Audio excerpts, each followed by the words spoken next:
नमस्कार, मैं उपकार चौहान। आप देख रहे हैं खबरदार पलवल।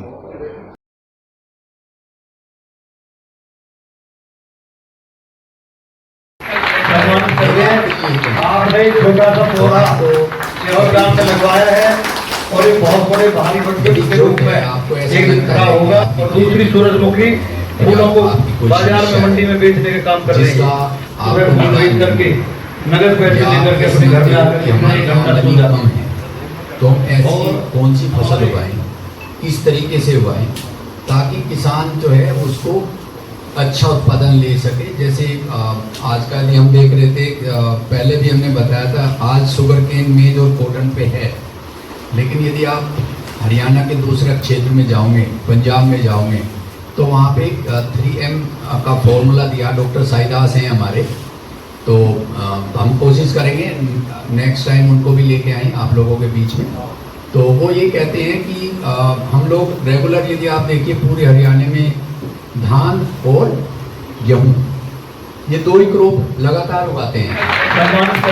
गन्ना आपने छोटा सा पौधा सेवा ग्राम में लगवाया है मिलेगा और ये बहुत बड़े भारी बंडल के रूप में एक दिन खड़ा होगा और दूसरी सूरजमुखी फूलों को बाजार में मंडी में बेचने का काम कर रहे हैं। इनसे ज्यादा सुबह फूल बेच करके नगद पैसे लेकर के अपने घर में लगाओ, एक घंटा सो जाते उसके बाद मस्टर्ड लगाओ, मूंग लगाओ।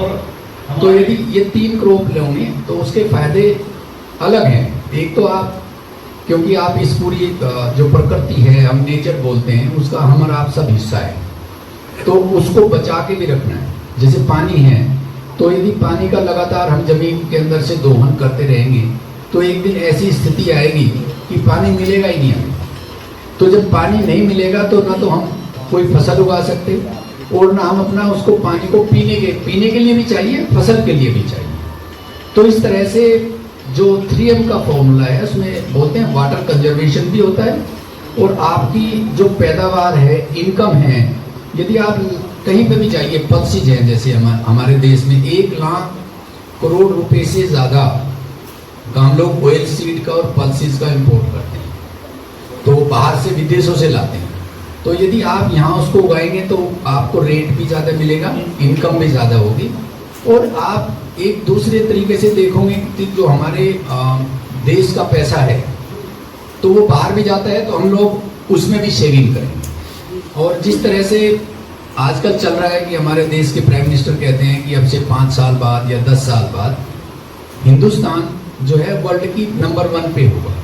तो नंबर 1 पे जाने के लिए इंडस्ट्री से नहीं होंगे नंबर 1, क्योंकि 70% यदि जनसंख्या है हमारे देश की, या तो वो खेती करती है, खेती से पे आधारित है। चाहे वो आप समझिए कि उसको बोलते हैं कि कोई प्रोसेसिंग इंडस्ट्री में है, कुछ लेबर भी हैं, कुछ लोग इसमें जुड़े हुए हैं विभिन्न तरीकों से। तो 70% के आसपास हमारी जनसंख्या जो है कृषि पर आधारित है। यदि 70% लोग खुशहाल होंगे तो ये देश तभी खुशहाल हो पाएगा। यदि 30% के पास पैसा है और 70 के पास नहीं है, तो हम ये नहीं कह सकते कि हमारा देश खुशहाल है। और ये इसमें आप लोगों का जो कंट्रीब्यूशन है वो बहुत ज़्यादा है। और आप सब बैठे हैं यहाँ, जैसे हम लोग, हमारे चेयरमैन साहब आज नहीं हैं, लेकिन वो एक बात का बहुत महत्वपूर्ण संदेश देते हैं हमारे किसान भाइयों को कि शायद हिंदुस्तान का किसान सबसे मेहनती है पूरी दुनिया में। इससे मेहनती किसान दुनिया के किसी भी देश में नहीं है, लेकिन हमारी आमदनी और उपज अभी काफ़ी पीछे है। यदि आप चाइना का कंपैरिजन करोगे, यूरोप की तो नहीं कर ही सकते हैं ना। मान लीजिए सियोल गाँव है, तो इसका पड़ोसी गाँव है, उससे आप दो कि इस गाँव में पैदावार कितनी, बाजार में मंडी में बेचने का काम कर रहे हैं। 1/3 पैदावार कि आप लोगों तक सही ज्ञान, सही टेक्नोलॉजी, सही बीज ये नहीं पहुंच पाता और जिसकी वजह से आपको उसका भरपूर लाभ नहीं मिलता। तो ये जो हमने केंद्र बनाया यहाँ पे, ये इसका बनाने का उद्देश्य यही है कि जो नई टेक्नोलॉजी है, मान लीजिए आज एक ऐसा कोई दवाई है जो जापान के अंदर आई, तो पहला एक ज़माना हुआ करता था कि जापान में आज वो दवाई आ गई, लेकिन हिंदुस्तान के अंदर वो 20 साल बाद आती थी, जब वहाँ पुरानी हो गई तो आउटडेटेड हो गई कि भाई अब इसको इंडिया में भेज दो। तो उस समय बदल गया जो दवाई आज जापान में है, अमेरिका में है, यूरोप में है, जो टेक्नोलॉजी वहाँ है, वही टेक्नोलॉजी। आज हमने एग्रोनॉमिकल प्रैक्टिसेस खरीफ क्रॉप्स के ऊपर किसानों को हम ट्रेनिंग दे रहे हैं, जिसमें मुख्य रूप से जो इस क्षेत्र की फसलें हैं जैसे गन्ना है, चावल है, मक्का है, तो इन फसलों को, कपास है, इन फसलों को हम आज यहाँ पर कवर कर रहे हैं। हमारे जो एक्सपर्ट हैं धानुका की टीम से और दूसरे कृषि वैज्ञानिक हैं विभाग से, कृषि विभाग से भी आए हुए हैं। तो हमारा इनका उद्देश्य यही है कि किसान को उत्पादन को बढ़ाना और ताकि किसान अपनी अच्छी आय अर्जित कर सके और माननीय प्रधानमंत्री का जो विज़न है डबलिंग इनकम का, उसके लक्ष्य की हम पूर्ति कर सकें।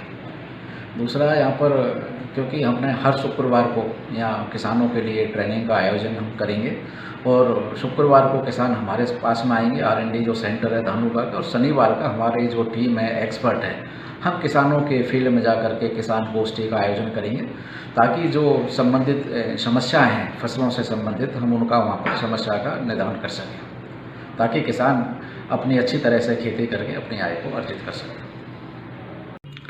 ये आज धानुका अनुसंधान केंद्र में प्रगतिशील किसान क्लब के सदस्यों के लिए मुख्यतया कपास और गन्ना के ऊपर ये आज का आयोजन है और इस गोष्ठी में गन्ना, कपास के अलावा मक्का को भी शामिल किया गया है क्योंकि ये भी नकदी फसल है और किसान को जो है उसके खरपतवार और कीड़ों को कैसे नियंत्रण किया जाए इस विषय पर वैज्ञानिकों ने जानकारी दी है।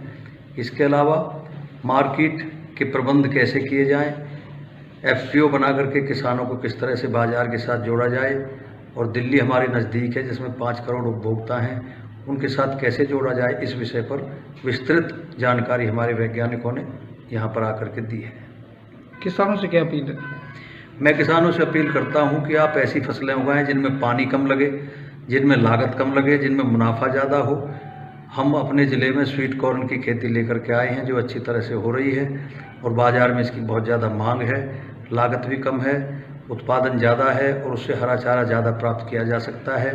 तो सभी किसान जो है विविधीकरण के को देखते हुए गन्ने की और धान की और ये जो दूसरी फसलें ज़्यादा जिनका उत्पादन हो रहा है उनको बंद करके ऐसी फसलें उगाएं।